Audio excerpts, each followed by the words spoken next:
अस्सलाम वालेकुम, आप देख रहे हैं पाकिस्तान टुनाइट। मैं हूं सैयद समर अब्बास। मखसूस नशिस्तों के से मुतल्लिक 12 जुलाई के फैसले के एक हफ्ता गुजरने के बाद अब आज इलेक्शन कमीशन ऑफ पाकिस्तान की तरफ से एक बड़ा फैसला सामने आया है। इलेक्शन कमीशन ने अपने एलामिया में आज ये कहा है कि जो मामला सुप्रीम कोर्ट ऑफ पाकिस्तान ने उनकी तरफ जो बॉल फेंकी थी, आज इलेक्शन कमीशन ने दोबारा से वो ball supreme court of Pakistan की कोर्ट में फेंक दी है। गुज़िश्ता 2 रोज़ से जारी इलेक्शन कमीशन के इजलास के बाद आज जारी होने वाले एलामिया में कमीशन ने सुप्रीम कोर्ट के फैसले पर बज़ाहिर मशरूत अमल दरामद पर आमादगी का इजहार किया। साथ ही तहरीक इंसाफ की जानिब से चीफ इलेक्शन कमीशन से मुस्तफ़ी होने के मुतालबे को भी मुस्तरद कर दिया गया है। इलेक्शन कमीशन के तर्जुमान की प्रेस रिलीज के मुताबिक सुप्रीम कोर्ट के फैसले पर अमल दरामद करने का फैसला हुआ है। ताहम लीगल टीम को हिदायत दी गई है कि फैसले के किसी पॉइंट पर अमल दरामद में रुकावट है तो निशानदेही करे ताकि रहनुमाई के लिए सुप्रीम कोर्ट से रुजू किया जाए। इलेक्शन कमीशन ने चीफ इलेक्शन कमिश्नर और इलेक्शन कमीशन के अरकान पर बेजा तनकीद को मुस्तरद करते हुए कहा है कि कमीशन से इस्तीफा देने का मुतालबा मुज़हका खेज है। कमीशन किसी किस्म के दबाव को खातिर में ना लाते हुए आइन और कानून के मुताबिक काम करता रहेगा। इलेक्शन कमीशन ने किसी फैसले की गलत तशरीह नहीं की। पीटीआई के इंट्रा पार्टी इलेक्शन को दुरुस्त करार नहीं दिया, जिसके खिलाफ पीटीआई मुखालिफ मुख्तलिफ फोरम्स पर गई, लेकिन फैसले को बरकरार रखा गया। दुरुस्त इंट्रा पार्टी इलेक्शन न होने पर बैट का निशान वापस लिया गया, लिहाजा इलेक्शन कमीशन पर इल्ज़ाम तराशी इंतहाई नामुनासिब है। इलेक्शन कमीशन के मुताबिक जिन 39 अरकान को पीटीआई का करार दिया गया था, उन्होंने कागजात नामजदगी में पीटीआई से वाबस्तगी जाहिर की थी, लेकिन पार्टी टिकट और डिक्लेरेशन रिटर्निंग अफसर के पास जमा नहीं करवाया था। इसलिए रिटर्निंग अफसरों ने उन्हें पीटीआई का उम्मीदवार तस्लीम नहीं किया। 41 अरकान से मुतल्लिक इलेक्शन कमीशन के बयान में यह कहा गया है कि उन्होंने कागजात नामजदगी में पीटीआई का जिक्र किया, ना ही पार्टी से वाबस्तगी का इजहार किया, ना ही किसी पार्टी का टिकट जमा करवाया, इसलिए उन्हें आज़ाद डिक्लेयर किया गया। इलेक्शन जीतने के बाद कानून के तहत इन अरकान ने रज़ाकाराना तौर पर सुन्नी इत्तेहाद कौंसिल में शमूलियत इख्तियार की। सुप्रीम कोर्ट में सुन्नी इत्तेहाद कौंसिल की इलेक्शन कमीशन और पेशावर हाई कोर्ट के फैसले के खिलाफ अपीलें मुस्तरद कर दी गई। पीटीआई इस केस में ना इलेक्शन कमीशन, ना ही पेशावर हाई कोर्ट और ना ही सुप्रीम कोर्ट में पार्टी थी। एक तरफ इलेक्शन कमीशन सुप्रीम कोर्ट के फैसले पर अमल मुतालिक गैर वाज़ेह मौक़िफ़ के साथ सामने आया है, तो दूसरी जानिब हुकूमती मौक़िफ़ वाज़ेह भी है, दो टोकती और बज़ाहिर इंतहाई भी, जिसमें तहरीक इंसाफ को नशिस्तें देने की तो बात दूर की है, पूरी पार्टी पर पाबंदी लगाने तक की बात हो रही है। हुकूमत पहले ही ये बावर करा चुकी है कि उसने सुप्रीम कोर्ट के फैसले पर अमल दरामद से मुतालिक राह फरार इख्तियार करनी ही है, और इस मौके पर मजीद पुख्तगी के लिए हुकूमत बतौर मजमूई रद्द अमल के लिए अपने इत्तेहादियों को भी साथ मिलाने के लिए मुतहर्रिक हो गई है। और आज इस मुतालिक नायब वज़ीर-ए-आज़म इस्हाक़ डार, अटॉर्नी जनरल मंसूर उस्मान इवान, वज़ीर कानून आज़म नज़ीर तारड़ और वज़ीर इत्तलात अता तारड़ और दीगर पर मुश्तमिल वफ़द ने सदर मुमलिकत समेत पीपल्स पार्टी की क़यादत को ब्रीफिंग दी। वो कि इस मीटिंग के बाद पीपल्स पार्टी की जानिब से आने वाले मौक़िफ़ में तो ये कहा गया है कि पीटीआई पर पाबंदी या मखसूस नशिस्तों से मुतल्लिक फैसले पर हतमी राय मरकज़ी मजलिस आमला की मंजूरी से मशरूत होगी। ताहम दिलचस्प तौर पर आज ही ऐवान सदर में पाकिस्तान पीपल्स पार्टी के सीनियर रहनुमाओं का इजलास भी हुआ, जिसमें होने वाली गुफ्तगू में यह इंदिया मिल रहा है कि पीपल्स पार्टी भी पीटीआई के खिलाफ किसी भी हद तक जाने वाले हुकूमती मौक़िफ़ की तायीद कर सकती है। इजलास में पीपल्स पार्टी रहनुमाओं ने गुफ्तगू करते हुए कहा कि पीटीआई का रवैया जमहूरी नहीं, तहरीक इंसाफ अगर खुद को सियासी जमात कहती है तो रवैया भी सियासी जमात जैसा अपनाना होगा। इसके अलावा अगर हम बात करें तो जो सियासी मंजरनामे में मज़ीद तब्दीली आ रही है, उसमें हुकूमत की जानिब से जो है एक सख्त राय आ रही है, और आज जो जजेस के बारे से नून लीग एक भरपूर बयानिया बनाने की कोशिश कर रही है, और मरीम नवाज साहिबा ने भी इस हवाले से आज जजों को ये मशवरा दिया है कि वो मुल्क को किसी भी सूरत में चलने दें।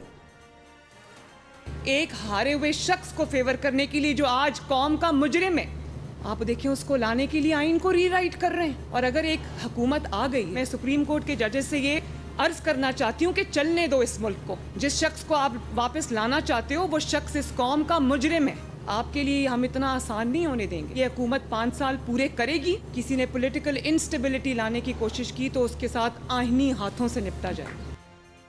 जबकि गुज़िश्ता रोज़ वज़ीर दिफा ख्वाजा आसिफ भी ये सनसनीखेज़ इंकशाफ कर गए थे कि अदलिया इलेक्शन को कलअदम करने का सोच रही है, जिसकी शदीद मुज़ाहमत की जाएगी।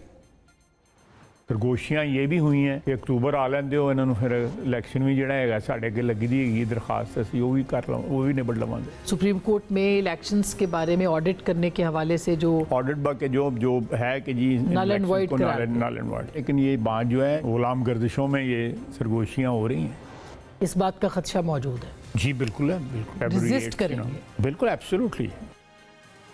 इस तमाम सूरत हाल पर तफसीली गुफ्तगू करेंगे। प्रोग्राम में ज्वाइन किया है सीनियर सियासतदान फैसल वाडा साहब ने। फैसल वाडा साहब, बहुत शुक्रिया आपने ज्वाइन किया प्रोग्राम में। ये बताएं कि आज तो इलेक्शन कमीशन ऑफ पाकिस्तान ने लंबी चौड़ी अगर मगर या चूंकि चुनांचे के साथ सुप्रीम कोर्ट के फैसले पर अमल दरामद का ऐलान कर दिया है। सरप्राइज हुए आप इस फैसले पे? बहुत शुक्रिया समर साहब, मैं बिल्कुल भी सरप्राइज़ नहीं हूँ। मेरी बड़ी क्लैरिटी इसके अंदर कि देखें जी, पहले फेज़ आपके पास इलेक्शन कमीशन है, फिर स्पीकर है, फिर दोनों पार्लियामेंट है, अपर एंड लोअर, फिर प्रेसिडेंट ऑफ पाकिस्तान है। इन सारी प्रोसेस से गुजरने के बाद ही कोई पॉसिबिलिटी है, जिसकी पॉसिबिलिटी बिल्कुल भी नहीं है। इम्प्लीमेंटेशन एंड ऑफ ड डे ज़ीरो।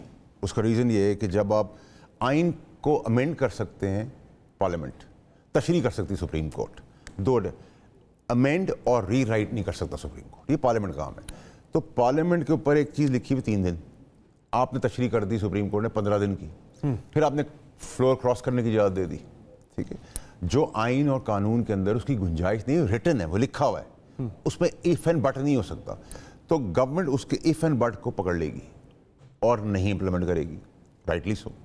नंबर 1। नंबर 2 कि देखिए तो इलेक्शन कमीशन की प्रेस रिलीज के अंदर भी नजर आ रहा है। मैंने आपको इलेक्शन कमीशन बताया, मैंने आपको स्पीकर का रोल बताया, मैंने फिर आपको पार्लियामेंट्स का रोल बताया, फिर प्रेसिडेंट ऑफ पाकिस्तान का रोल, बहुत सारे रोल जा सकती है इसमें। वाडा साहब, चले आप 2 महीने की ताखीर की जा सकती है। आप इसको फैसला इतनी क्लैरिटी के साथ मौजूद है। 8 जजों, देखिए मेरी बात, 8 जजेस का अक्सरियती। देखिए जब आप आइन, जब आपको लगना ये शुरू हो जाए कि इस मुल्क के अंदर जुडिशल मार्शल लॉ लग गया है, कि आप आइन की डिफाइन करते हुए री राइट की सिचुएशन आपको नजर आना शुरू हो जाए। जुडिशल मार्शल लॉ तो कोई नहीं है, सारे फैसले जो है वो आइन और कानून के मुताबिक। दूसरा ये कि आज आपने एक और खबर देखी, आज आपने एक और खबर देखी कि जिसमें पेट्रोल मस्तूआत के ऊपर कोर्ट ने फेडरल गवर्नमेंट से जवाब मांगा। तो गवर्नमेंट का काम है ना, पार्लियामेंट का काम भी गवर्नमेंट करेगा, सुप्रीम कोर्ट करेगी या कोर्ट्स करेंगी, ये पॉसिबल नहीं। सबको अपनी डोमेन में रहना होगा, हमें अपनी डोमेन में रहना होगा, उनको अपनी डोमेन में रहना होगा, एस्टैब्लिश को अपनी डोमेन में रहना होगा। नंबर 1। नंबर 2 ये कि देखें, जब आप रेकोडेक के फैसले आपने देखे हैं, आपने और स्टील मिल्स के फैसले, गलत फैसले देखे, आपने भुट्टो साहब का देखा, आपने जरदारी साहब का देखा, इमरान खान साहब का देखा, नवाज शरीफ साहब का देखा, इतने गलत फैसलों के बीच में आप फिर एक फैसलों की फोर्स ला रहे हैं, तो फिर तो आप जब जुडिशल मार्शल लॉ की परसेप्शन बन जाएगी कि आप इंटरवीन कर रहे हैं हर चीज़ के अंदर, एग्जीक्यूटिव के काम के अंदर भी बीच में आ रहे हैं, पेट्रोल के लिए भी काम कर रहे हैं, तो फिर पार्लियामेंट का कोई रोल रहा नहीं ना। पार्लियामेंट तो रबर स्टैम्प बन गई है। ठीक है, तो पार्लियामेंट इसको डिफेंड करेगी। ठीक है, तो ये तो पार्लियामेंटेरियंस को देखना चाहिए कि अगर आप वो अपने से काम अगर नहीं करेंगे तो कोई और का करेगा। नहीं ना, हम अपने कोई और करेगा। जब स्पेस छोड़ी जाएगी तो फिर कोई और ना स्पेस दी जाएगी ना। देखिए, जहाँ अदलिया के एहतराम की बात है वो बिल्कुल मनोमन एहतराम है, क्योंकि आइन उसको सुप्रीम कहता है, लेकिन at the same time parliament का भी एक रिस्पेक्ट है और उसका एक निज़ाम है, और पार्लियामेंटेरियंस को ही चलाना है। वो लॉ मेकर्स हैं, उनको अमेंडमेंट करनी है। चले मैं कहता हूँ इस डिबेट को छोड़ दें, इन सब चीज़ों में पाकिस्तान को क्या मिल रहा है? ज़ीरो। ठीक है, पाकिस्तान की आवाम को क्या मिल रहा है? ज़ीरो। पाकिस्तान की आवाम को जो मसले हैं वो ज़ीरो। ठीक, सो ये तो आप स्टेज हटा दें। पाकिस्तानी अवाम का मसला तो यह है वाडा साहब, कोई मसला नहीं, वो इलेक्ट किसी को करते हैं, वोट जाके किसी और का जाके निकलता है। देखिए मेरी बात सुनिए, जाके पाकिस्तानी अवाम का मसला है। देखिए पॉसिबिलिटी, देखिए आवाम को पाकिस्तान अपने पेट से मतलब है, अपने बच्चों से मतलब है, रोटी कपड़ा मकान से मतलब है, बिजली से मतलब है, बिलों से मतलब है, पेट्रोल से मतलब है, नौकरियों से मतलब है, अस्पताल से मतलब है। सर अवाम को यही तो मसला है। वो कौन देगा ये मसला? मसाइल के हल के लिए किसी मैंडेट किसी को दिया और आगे मैंडेट किसी और को जब मिल जाएगा तो फिर उसे क्या कंसर्न क्या होगा? अवाम तो फिर उसकी तरजीह में होंगे ही नहीं। देखिए जब उसे पता लगेगा मैंने अवाम के वोट से आना ही नहीं। अवाम तो कंफ्यूज हो गई ना। 18 में आपने मैंडेट किस तरह दिया था, 13 में किस तरह दिया था, 24 में किस तरह दिया है, आगे किस तरह देंगे, तो ये तो आवाम इस कन्फ्यूजन का शिकार नहीं है। लेकिन जो इदारों के बीच में सिचुएशन आ रही है, आईनी इदारा, पार्लियामेंट आईनी इदारा है, एस्टैब्लिशमेंट आईनी इदारा है, सुप्रीम कोर्ट आईनी इदारा है, इन इदारों को किसी भी जगह हमें डिफ्यूज करना है। आप ये कह रहे हैं कि डिले नहीं होगा सिर्फ, बल्कि अमल दरामद सिरे से होगा ही नहीं। आप ये मखसूस नीचे से लटकी रहेंगी बीच में, ना इधर ना उधर। बिल्कुल सही, इसमें क्लैरिटी है। देखिए आप गए थे कॉफ़ी मांगने, उन्होंने कहा इधर आ जाए वाडा साहब, आपको हम कॉफ़ी भी देंगे, चाय भी देंगे, पानी भी देंगे, फैक्ट्री भी देंगे, घर भी देंगे, गाड़ी भी देंगे। मैं तो मुद्दा ही नहीं था ना, मैंने मांगी थी सब चीज़ें। ठीक है, सो जब आप परसेप्शन देखिए, हर चीज़ परसेप्शन का एक मैटर था ना जनाब, कि उनको शुरू से ही उनके साथ जो है वो फॉर्म 33 के अंदर जब उन्होंने मतलब है कि जितनी कोर्ट्स ने पहले फैसला किया, अपहोल्ड किया, वो ये कह रहे हैं कि जो फैसला था 13 जनवरी का पीटीआई को कलअदम यानी उनसे बल्ले का इंतखाबी निशान देने का, वो फैसला ही गलत था। सबर साहब मेरी बात है, देखिए आपको उस फैसले को मिस इंटरप्रेट किया इलेक्शन कमीशन ने पाकिस्तान ने ना। फिर आप ये कह रहे हैं कि जितने फैसले पीछे से होते आए हैं उनको वो अपहोल्ड जो किया था वो गलत था, तो फिर हम किसको माने? इसको ठीक माने, उसको ठीक माने? जो 13 जनवरी का फैसला था पीटीआई से बल्ले का इंतखाबी निशान लेने का, उससे तो काजी फायद ईसा साहब भी कह रहे हैं कि इलेक्शन कमीशन ने गलत तशरीह की उस फैसले की। तो ऑब्जेक्ट क्यों नहीं किया पीटीआई ने? वो मुद्दा ही नहीं है, पार्टी नहीं है भाई। जिसको पार्टी बनना था, जिसको खुद भी नहीं पता था वो पार्टी है, वो अचानक से उसको सरप्राइज गिफ्ट ऑफ नेचर मिल गया। तो ये सरप्राइजिंग चीज़ है ना। मतलब आप गए थे खजूर मांगने, आपको दरख्त मिल गया पीटीआई ने जो वो। ठीक है, देखिए सबर साहब, मैं तो दो टोक बात करता हूँ। मुझे डिप्लोमेटिक पॉलिटिक्स नहीं आती। सही है। एक तो ये कि बड़ी क्लैरिटी है इसके अंदर के पहला इलेक्शन कमीशन बीच में है, स्पीकर बीच में है, दोनों पार्लियामेंट्स बीच में, प्रेसिडेंट ऑफ पाकिस्तान है, एग्जीक्यूटिव है, आइन और कानून की अमेंडमेंट पार्लियामेंट कर सकती है, तशरीह सुप्रीम कोर्ट कर सकती है। सिंपल इज दैट कि कह दिया है, अमल दरामद करेंगे, लेकिन करेंगे नहीं, होगा नहीं, बस ठीक है। ये डिबेट सर इसको वाइंड अप करते हैं, आगे बढ़ते हैं। आपने फॉरवर्ड ब्लॉक का जिक्र भी किया था, 41 में से 38 पीटीआई के अरकान जो है इंडिपेंडेंट से उन्होंने अपने हलफनामे जमा करवा दिए हैं। इसका मतलब है कि कोई फॉरवर्ड ब्लॉक नहीं आ रहा। नहीं, देखिए मैं आपको बताता हूँ, उसके अंदर आपको जितनी रिक्वायरमेंट थी ना फॉरवर्ड ब्लॉक के अंदर, क्योंकि फॉरवर्ड ब्लॉक की अब शिद्दत की ज़रूरत नहीं पड़ी, क्योंकि और बैक एंड में बहुत सारी चीज़ें हो गई हैं मैनेज, तो 4-5 की जरूरत है, 4-5 मिसिंग है। वो तो देखिए पॉलिटिकल पार्टीज में तोड़ छोड़ होती है ना। नहीं, मैं पॉसिबिलिटी की बात कर रहा हूँ ना। एक तो ये है जो 39 लोग हैं वो ऑलरेडी पीटीआई का, उन्होंने कहा ये 37 में से 6-7 के तो मशकूक है ना साइन। 41 में से 38 जमा करवा दिया। 37 में तो कुछ का साइन का 38 हो गए, ठीक है, 3 रह गए, 3 तो एक साइड पे हो गए, 3-4-5 की रिक्वायरमेंट थी ना। वैसे तो फॉरवर्ड ब्लॉक कंप्लीट करने के लिए 4-5 की नहीं है, 12-14 की है ना, 17-18 की है। नहीं 12-14 की, 17-18 ठीक है, चले 17-18 भी तो 4 यहाँ से आगे 10 कहीं से और आ जाएंगी, ठीक है। वो तो दौड़ चोड़ चलती। मौलाना की बात तो नहीं कर रहे। देखिए मैं तो आपको जितनी आज के दिन तक खबर जहाँ तक मैं कहाँ से आएगी, मैं आपको आज के दिन तक पीटीआई का बंदा तो जाने वाला नहीं है। सारी तदबीरें पीटीआई से मुतल्लिक तो उल्टी नजर आ रही हैं पड़ती हुई। साहब देखिए मेरी बात से, जितना उल्टा नजर आ रहा है ना, हाँ, उतना ही तेजी से सब कुछ सीधा होगा। अच्छा, ठीक है, so let's be very clear, ठीक है, बी ब्लंट एंड बोल्ड, ठीक है। हम कश्मकश में लोगों को ना डालें ना, नंबर 1। नंबर 2 ये कि देखिए जो गवर्नमेंट अपनी बातें करी है, बयानियाँ बनाने की कोशिश करी, गवर्नमेंट को आज के दिन तो कोई खतरा नहीं है, ठीक है। गवर्नमेंट को खतरा उनकी अपनी नलायकी, नाअहली, निकम्मेपन से हो सकता है, बाकी उनको कोई खतरा नहीं है। परफॉर्मेंस के बेस के ऊपर अगर आप ये कहें कि जी ये लग रहा है, वो हो रहा है, फलाना, परसेप्शन के बेस पे, अजम्पशन के बेस पे कल ये हो जाएगा, कुछ भी नहीं हो रहा आज गवर्नमेंट के साथ, ठीक है। वो जो ख्वाजा आसिफ साहब कह रहे हैं कि अक्टूबर में एक पिटीशन आ सकती है ना, कि वो सरगोशियों की चैमगोइयों की बात कर रहे हैं, वो कह रहे हैं कि हमें इस बात का खदशा है कि इलेक्शन 8 फरवरी का करदम हो जाए। नहीं देखिए, अजम्पशन है ना, मैं वही आपको कह रहा हूँ, तासुर ये बन गया है, परसेप्शन ये बन गई, इंप्रेशन ये बन गया है कि जुडिशल मार्शल लॉ लग गया पाकिस्तान में। हर चीज़, हर एक को सफ़ेद कर देंगे, सफ़ेद को काला कर देंगे, काले को पीला कर देंगे, ये परसेप्शन बन गई है, ठीक है। अब इस आसिफ साहब जैसा सीनियर बंदा इस तरह की बात तो एजम्पशन की बेसिस, देखिए मुझे तो आज की तारीख में अगर आप पूछे तो मुझे तो कोई खतरा कहीं नजर नहीं आ रहा, ठीक है। गवर्नमेंट को तो कोई इलेक्शन का लज़म नहीं हो रहे, मुझे तो कोई ऐसी चीज़ नजर नहीं आई, ना मेरे से नजर। नून लीग क्यों इस तरह की बातें कर रही है, मकसद क्या है? मे भी उनके पास आज बेचने के लिए यही बयानी है, बाकी तो उनका क्या है, उनका कोई बयानिया भी तो कारकर्दगी है नहीं है। देखिए मेरी बात बहुत ज्यादा है, आप कह रहे हैं कि उन मसाइल से तवज्जो हटाने के लिए एक नया शोशा छोड़ दिया गया, मुझे तो ये अदलिया के हवाले से एक मखसूस बयानिया बनाने की कोशिश हो रही है। अदालतों ने भी तो अपने हिस्से से तजावुज़ कर रही है ना, तो क्लैरिटी नज़र आ रही है ना। अब इस क्लैरिटी को हमें डिफ्यूज़ करने की ज़रूरत है, ये जो परसेप्शन बन गई है इसको डिफ्यूज़ करने की बहुत ज़रूरत है। अभी पाकिस्तान का सबसे बड़ा मसला सिक्योरिटी है और मईशत है। हम भी जो इस निज़ाम को, लंगड़े लूले को, मरते हुए मुर्दे निज़ाम को लेकर चल इसलिए रहेंगे, हमारे पास होप जो है वो SIFC है, वो भी इसलिए है कि उसको एक ईमानदार सिपहसालार लीड कर रहा है फ्रंट से, तो हम उस होप पे चल रहे हैं कि पाकिस्तानियों को रिलीफ मिल जाए। अदरवाइज तो देखिए आप, एक तरफ PTI है, वो इंतशारी पार्टी बन गई है, वो तो एक होप है ना, वो बदमाशी से हटने को तैयार ही नहीं है, वो गुंडागर्दी बदमाशी से करने को तैयार नहीं है। अब उसमें भी इंतशारी टोला अलग हो जाएगा, इस्लाही टोला अलग बन जाएगा, MQ पाकिस्तान लड़ने की तरह। जो कैलकुलेशंस की जा रही हैं, अगर खुदा ना खास्ता चीजें उस एक्सपेक्टेशन के मुताबिक नहीं आती, फिर क्या है?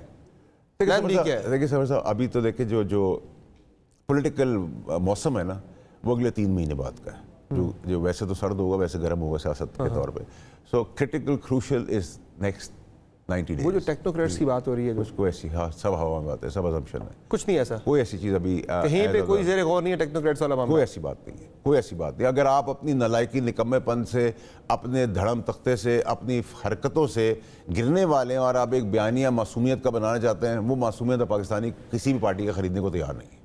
अच्छा, तो ये सिर्फ अगर उस हद तक ही मुझे नजर आ रहा है, बाकी मुझे तो इसके अंदर कोई चीज़ नहीं। मैंने आपको कहा था बजट पास होगा, ठोक बजा के होगा। बैन के ऊपर भी सारी पॉलिटिकल पार्टियों को आपने बयान देखे थे, सब पॉलिटिकल पार्टियां ठोक बजा के साथ खड़ी होंगी।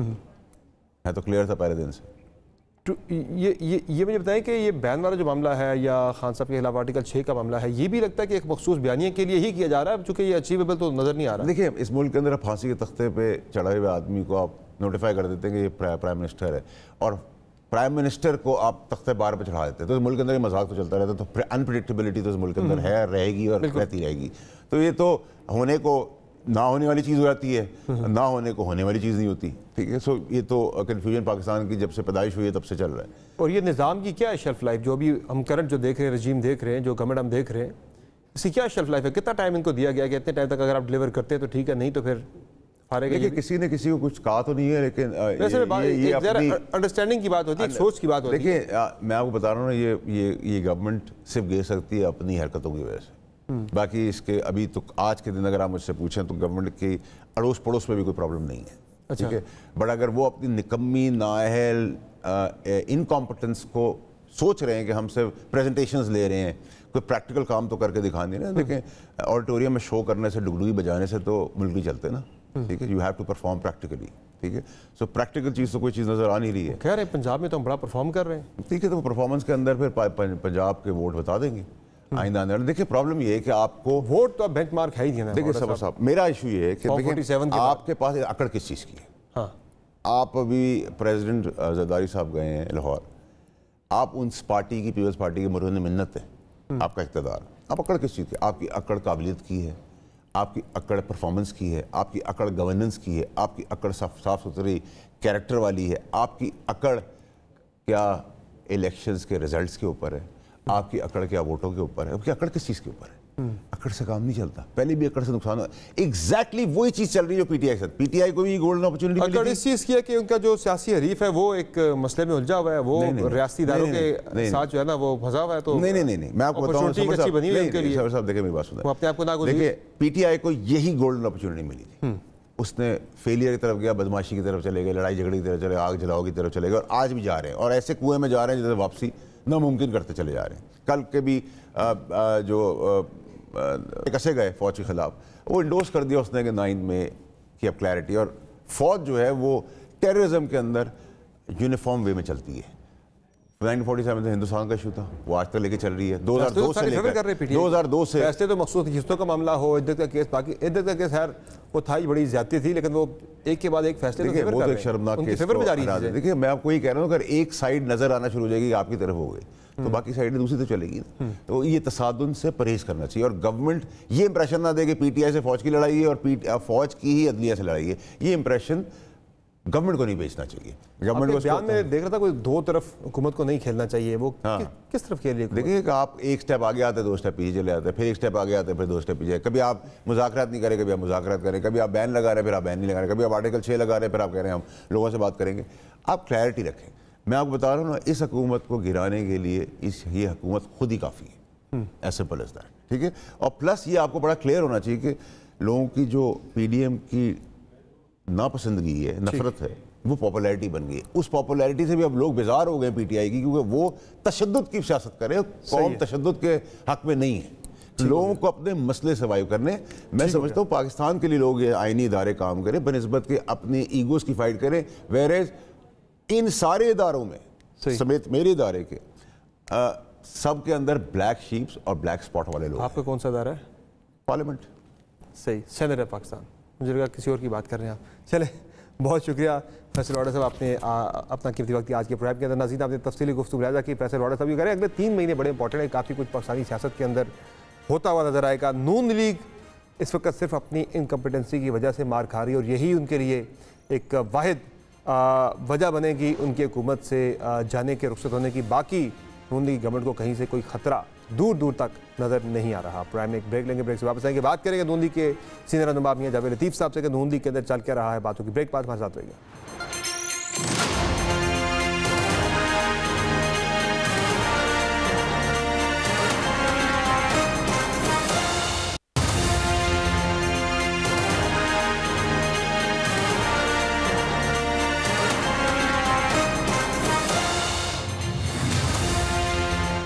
वेलकम बैक नाज़रीन। मुस्लिम लीग नून के अंदर काफ़ी कुछ चल रहा है, और कल ख्वाजा आसिफ साहब के बयानात के बाद तो एक पूरी डिबेट छिड़ गई है कि आया क्या अक्टूबर के बाद इलेक्शन कलअदम होने जा रहे हैं। और दूसरा, टेक्नोक्रेट्स के वाले से भी एक बहस इस वक्त मुल्क के अंदर जारी है कि अगर हुकूमत डिलीवर ना कर सकी, परफॉर्म ना कर सकी, तो फिर टेक्नोक्रेट्स उन्हें रिप्लेस करेंगे। इसके अलावा जो मखसूस हिस्सों का मामला था, उसके साथ ही हुकूमत के हाथ से 2/3 अक्सरियत भी गई। और दूसरा, ट्रिब्यूनल्स के वाले से भी आज एक खबर ये सामने आई है ज़राए से कि chief justice Lahore high court justice Aalia Neelum साहिबा ने जो ट्रिब्यूनल्स काम कर रहे थे, इंतखाबी उज़्ज़दारियों के सुन रहे थे, जो पहले साबिक chief justice Lahore high court Shahzad Malik साहब की तरफ से नोटिफाई किए गए थे, उनकी तब्दीली से मुतल्लिक उन्होंने जो एक इस्तदाद थी उस पर उन्होंने फैसला ये किया है कि वो कंटिन्यू करेंगे। कल उनकी मुलाकात भी हुई थी चीफ इलेक्शन कमिश्नर के साथ, लेकिन ट्रिब्यूनल्स की तब्दीली के बजाय पुराने ट्रिब्यूनल्स को ही कंटिन्यू करने का फैसला, जो कि बहुत बड़ा सेटबैक हो सकता है मुस्लिम लीग नून के लिए, चूँकि फिर फॉर्म 45 का और फॉर्म 47 का हिसाब शायद देना पड़ जाए। हम बात करेंगे इसी वाले से मीर साहब से, मुस्लिम लीग नून के सीनियर रहनुमा है। मियाँ साहब बहुत शुक्रिया आपने प्रोग्राम में ज्वाइन किया। मियाँ साहब, ये क्या बयान आ रहे हैं? ख्वाजा आसिफ साहब तो कह रहे हैं कि ये हुकूमत जो है काफ़ी वो ख़तरे की बात कर रहे हैं कि हम डिफेंड करेंगे, अक्टूबर के बाद कोई पटिशन आ सकती है, 8 फरवरी के इंतखाबात कलअदम हो सकते हैं। ये ख्वाजा साहब जो है ये बात करें सरगोशियों की, ये सरगोशियाँ आपके कानों से भी गुजरी है? नहीं समर, बात हुकूमत की नहीं है, बात है पाकिस्तान की, बात है सिस्टम की, बात है अदारों की, बात है कौम की। सवाल तो ये होना चाहिए कि पाकिस्तान के लोग 2 वक्त की रोटी को जो तरस रहे हैं, जो गैस बिजली के बिल उनकी पहुंच से दूर हो गए हैं, क्या वो दे पाएंगे या नहीं, या उनके लिए भी कोई रिलीफ का पैकेज आने वाला है या नहीं। बात सीधी सी है कि IMF आपके पाकिस्तान के अंदर जो कड़ी शराइत से इंतशार पैदा कर रहा है उसका फ़ायदा भरपूर PTI उठा रही है, और PTI को जो सहूलतकारी कर रहा है वो भी उतना ही बड़ा मुजरम है जितना इंतशार पैदा करने वाले हैं। आज कोई ये बंदा पूछेगा कि अगर IMF से पहला किया हुआ मुआहदा जो था, जो 2019 में तोड़ा गया, अगर वो ना तोड़ा जाता तो इतनी कड़ी शराइत से IMF के साथ मुआहदा करना वक्त की हुकूमत को मजबूर ना करता।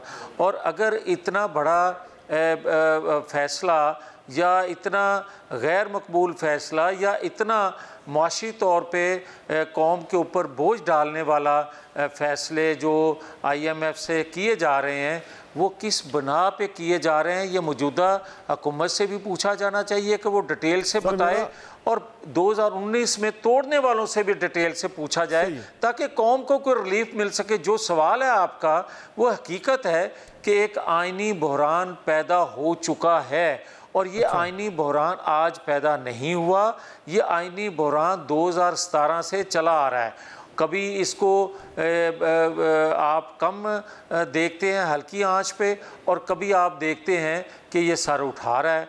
आज ज़्यादा सर उठा रहा है या आने वाले दिनों में ज़्यादा उठा लेगा, मगर यह बहरान ख़त्म नहीं हुआ था जो 2017 में पैदा किया गया था। तो ये जो मियाँ साहब जो ख़तरात की खदशात की बात करें ख्वाजा आसिफ साहब, फिर वो वेल प्लेस्ड है कि अक्टूबर के बाद कोई पटिशन आके आपके 8 फरवरी का इलेक्शन ही कदम हो सकता है। वो कह रहे हैं हम डिफेंड करेंगे इस चीज़ को, आखिरी हद तक जाएंगे हम।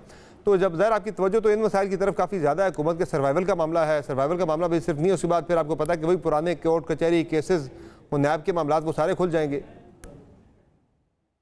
नहीं, केसेस से ज़्यादा बात है रियासत की। आपको याद होगा कि जो 18 माह की हुकूमत थी, बदकिस्मती से आज को इस पर एतबार करने को तैयार नहीं है। जो बात हो रही है कि सर्वाइवल का हुकूमत को काफ़ी ज़्यादा एक क्राइसिस का सामना, सर्वाइवल का मसला है कि आपकी हुकूमत अक्टूबर के बाद जा सकती है। नहीं यार, देखें, जब आप ये सवाल करते हैं ना आप लोग कि हुकूमत की सर्वाइवल का मसला है, हुकूमत अगर किसी ने बनाई हो खुशी से तो उसको तो फ़िक्र हो सर्वाइवल की, और जो मजबूरी में आया हो, जिसके गले ठूंस दी हो हुकूमत, मजबूर कर दिया गया हो हुकूमत बनाने के लिए, उसको क्या फ़िक्र है। फ़िक्र तो उनको होनी चाहिए जिन्होंने अरेंजमेंट किया, और फिर फ़िक्र तो उसको होनी चाहिए मकबूलियत की जिन्होंने पहले मकबूलियत की कुर्बानी ना दी हो। हाँ, फ़िक्र एक है कि अगर सब कुछ गंवा के भी रियासत के काम ना आए और रियासत फिर अपने पाँव पे खड़ा ना हो सके, वो फ़िक्र भी है और वो तशवीश भी है।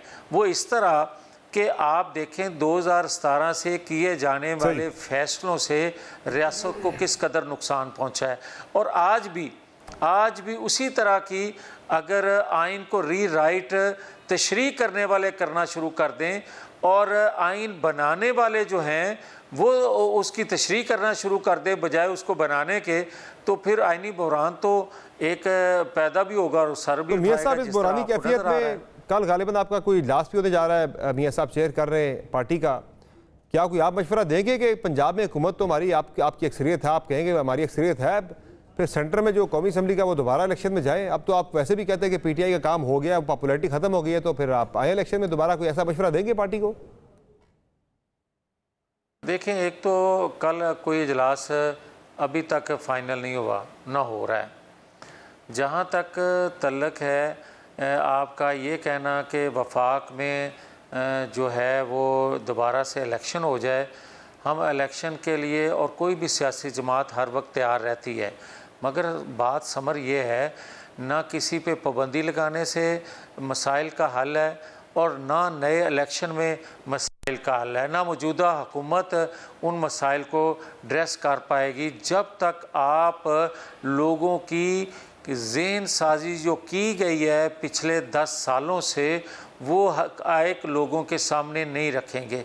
जब तक आप लोगों के सामने 2017 का जो गैर मुल्की तो ये पाबंदी अगर मसाइल का हल नहीं है मियां साहब, तो फिर ये कौन मशवरे दे रहा है पार्टी के अंदर? कौन ये मशवरे दे रहा है कि पाबंदी लगाए, तहरीक इंसाफ पे कदम करें, इमरान खान पे आर्टिकल 6 लगाएं? फिर ये मशवरे कौन दे रहा है जब इनमें मुल्की मसाइल का हल नहीं है?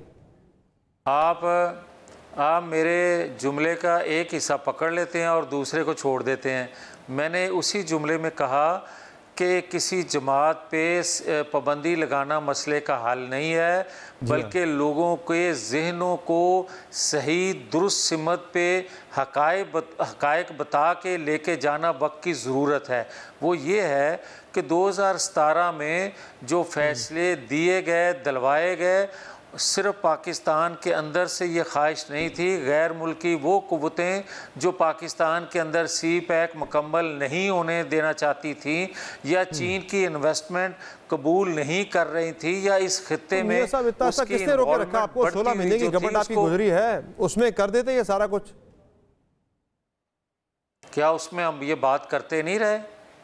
अगर आप तो ये पाबंदी लगानी थी या आर्टिकल 6 लगाना था, आप तब कर सकते थे ना, आप कर देते। अब जो आके ये करना, ये सियासी तौर पर अपनी जी जी जी मियां साहब, मैं अब आपकी ख्वाहिश पे तो बात नहीं कर सकता।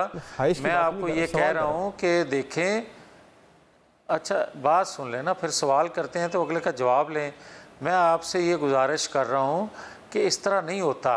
आप ये देखें कि 9-10 मई जब हुआ, ये बात आपकी दुरुस्त है कि 9-10 मई के करने वाली जमात के ख़िलाफ़ उस वक्त पाबंदी लग जानी चाहिए थी, मगर आप क्या मुझे ये बताना पसंद फरमाएंगे कि 9-10 मई हुए साल से ज़्यादा अरसा गुजर गया, मगर उनके मुजरमों को आज तक कटहरे में आज तक सज़ा नहीं दी जा सकी? वो मेरे मुजरम नहीं है, वो रियासत के मुजरम है।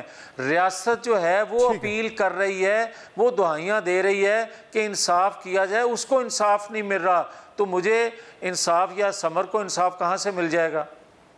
सही है, बहुत शुक्रिया मियां साहब, आपने अपना कीमती वक्त दिया। आप तफसीली मुलाजा कर रहे थे मियां जावेद लतीफ़ साहब की, जो ये कह रहे हैं कि ये सियासी जमात पे पाबंदी मसाइल का हल नहीं है, बल्कि वो जहन जो है वो बनाने होंगे कि मसला ये सारा पीछे जो था वो जहन साजी करना बड़ा ज़रूरी है। बहरहाल इस पर प्रोग्राम में मुख्तसर ब्रेक लेते हैं, ब्रेक से वापस आएंगे, बात करेंगे इलेक्शन कमीशनर पाकिस्तान के वाले से बात भी होगी, और जो एडहॉक जजेस का मामला है उस पर तफसीली गुफ्तगू करेंगे कि आज एक जज जो है वो तो तकर्रर उनका हो गया है, बाकी 3 ने इनकार कर दिया। ये मामला क्या है, बात होगी ब्रेक के बाद, हमारे साथ रहेगा।